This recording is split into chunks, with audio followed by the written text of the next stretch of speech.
హత్య రాజకీయాలు ఏ స్థాయిలోకి దిగజారిపోయాయి అంటే ఏప్రిల్ 6వ తారీఖున నంద్యాలలో మొన్న ఏప్రిల్ 6వ తారీఖున నంద్యాలలో ఈ మధ్యనే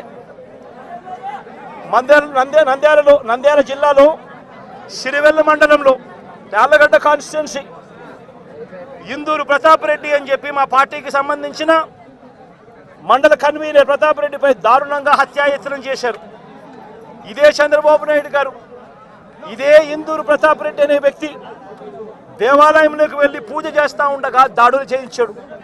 ఇదే చంద్రబాబు నాయుడు గారు ముఖ్యమంత్రిగా ఉన్నప్పుడు 2017లో ప్రతాప్ రెడ్డి అన్నను ప్రభాకర్ రెడ్డిని అతని బావమర్దిని చంద్రబాబు నాయుడు గారి దగ్గర నుండి చంపించారు.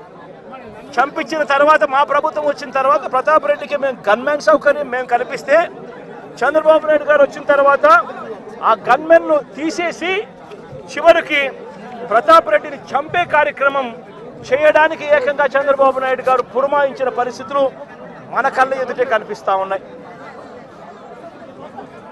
మరోవైపున గత ఏడాది ఆగస్టు 3వ తారీఖున నంద్యాల జిల్లా మహానందిలో శ్రీశైలం నియోజకవర్గంలో సీతారాంపురంలో పసుపులేటి పెద్ద సుబ్బరాయుడు అతి దారుణంగా చంపిన ఘటన కూడా చూసాం.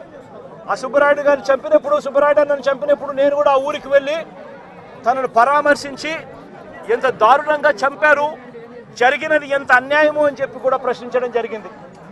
ఆ ఊరు నుంచి కరెక్ట్గా 10-15 నిమిషాల్లోనే జిల్లా హెడ్ క్వార్టర్స్, అక్కడే ఎస్పీ ఉంటాడు. అయినా దగ్గరుండి హత్య చేయించడం జరిగింది అదే గ్రామంలో.